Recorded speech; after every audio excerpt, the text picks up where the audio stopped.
आपकी ज़हानत हो, स्किन हो, बाल हो, खूबसूरती हो या मूड हो, तभी हेल्दी हो सकता है जब तक आपका मैदा हेल्दी ना हो। क्योंकि खाने का हजम होना अच्छे से तभी हो सकता है जब मैदा हेल्दी हो। क्योंकि जब मैदा हेल्दी होता है तो हम कुछ भी खाते हैं, जो भी खाते हैं उसमें मौजूद जो न्यूट्रिएंट है या ग़िज़ाई अज्जा हैं वो अच्छे से बॉडी में जज्ब हो सकते हैं। अगर मैदा हेल्दी नहीं है तो हम चाहे कितना भी अच्छा खाना खाएं, कितना ही महंगा खाना खाएं, उससे हमें कोई बेनिफिट नहीं मिल सकता है। तो मैदे के अंदर जो मौजूद एसिड या तेज़ाब होता है वो मैदे की हेल्थ का डिसीजन लेता है। लाइक मैदे की जितनी भी एफिशिएंसी है वो डिपेंड करती है उसके अंदर मौजूद एसिड या तेज़ाब पे। तो मैदे का जो एसिड या तेज़ाब होता है वो मोस्टली जिन वजूहात की बिना में ख़राब होता है या कम होता है वो ये है कि हम मुख्तलिफ़ किस्म के एंटीबायोटिक लेते हैं और हम ना अनहेल्दी खाना खाते हैं। ऐसा खाना नहीं खाते हैं जिनमें एप्पल साइडर विनेगर हो या ऐसी चीज़ें नहीं खाते जो फर्मेंटेड हो, लाइक जैसे दही हो गया, अचार हो गया। इस तरह की चीज़ें हमारी अब फूड में या खाने में बहुत कम होती है। और दूसरी वजूहत में ये होता है कि हम स्ट्रेस लेते हैं और स्ट्रेस का ताल्लुक सिर्फ दिमागी सेहत से ही नहीं है, इसका ताल्लुक उन तमाम रिएक्शन और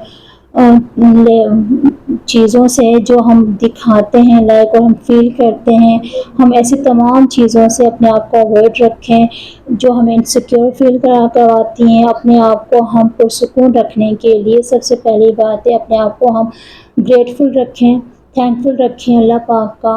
अपने आप को मुतमईन रखें एंड सबसे पहले अपनी लाइफ में नमाज का ऐड रखें एंड ये सबसे बेहतरीन तरीका है अपने आप को आप मोटिवेट कर सकते हैं कि हम स्ट्रेस से कितना दूर रह सकते हैं। क्योंकि मुतमईन होना है, स्ट्रेस से दूर रह सकते हैं। और दूसरी वजूहत ये होती है कि खाना जल्दी जल्दी खाया जाता है, अच्छे से चबा के नहीं खाते हैं और मोस्टली होता है खाना खा के लेट गए, मोबाइल पकड़ के बैठ गए और हल्का फुल्का हम चलते फिरते नहीं रहते हैं तो मैदा ख़राब होता है। और ऐसा भी होता है कि हम बार बार खाना खाते हैं लाइक जैसे पान हो गया, छालिया हो गया, गुटखा हो गया, तो इससे भी मैदे की एसिडिटी कम होती है। और एसिडिटी कम होगी तो डेफिनेटली हमारा मैदा भी अपसेट होगा। तो मैदे के एसिड को हेल्दी रखने के लिए आप सिरके का यूज़ करें, अचार का यूज़ करें। सिरका भी रॉ और ऑर्गेनिक होना चाहिए और अचार वो प्योर सरसों के ऑयल में बना होना चाहिए, होममेड हो तो सबसे बेहतरीन है और इससे हमारा जो स्टमक है या मैदा हेल्दी रहेगा। 90% खाना हमारी छोटी आंत में हाजमे की सूरत में जज्ब होता है और जज्ब होने के बाद ही हमें एनर्जी मिलती है। जब हमें एनर्जी मिलेगी तो डेफिनेटली हमारे मुख्तलिफ बॉडी पार्ट्स में जाके अच्छे से यूटिलाइज़ होगी। जब अच्छे से एनर्जी हमें मिलेगी तो हम फिट भी रहते हैं। बट ऐसा होता है कि हम ना जितनी प्रोसेस चीज़ें लाइक तली हुई चीज़ें, गंदे तेल में बनी हुई चीज़ें हो गई हैं, उनका यूज़ रखते हैं। जैसे कि रिफ़ाइंड मैदे या आटे में बनी हुई जो चीज़ें लाइक समोसे, रोल, फ्राइज़, इस तरह की चीज़ें हम इनका इस्तेमाल बहुत ज़्यादा करते हैं। पास्ता, पिज़्ज़ा और मैकरोनी वगैरह जितनी भी हैं।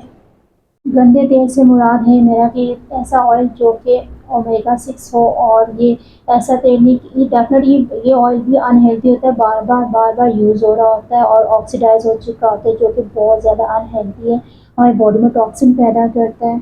और ये जितनी भी तली हुई चीज़ें हैं, प्रोसेस चीज़ें हैं, फ्राई चीज़ें इन्हीं में बनती हैं और मोस्टली जो बाहर से या स्ट्रीट फूड जो मौजूद होता है उसकी मैं बात कर रही हूँ। ये जितने भी खाने अनहेल्दी खाने मैंने आपको बताए हैं ये हमारी छोटी आंत में मौजूद जो बैक्टीरिया होते हैं उनकी फूड है।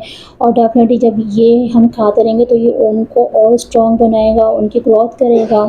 और जो गुड बैक्टीरिया हैं डेफिनेटली उनकी ग्रोथ नहीं होगी। बैड बैक्टीरिया जितनी तेज़ी से बढ़ेंगे हम उतनी तेज़ी से मुख्तलिफ बीमारियों का शिकार होंगे। तो तभी कहा जाता है कि इन सब चीज़ों को अवॉइड किया जाए, हेल्दी चीज़ें खाएं और होल ग्रेन खाएं।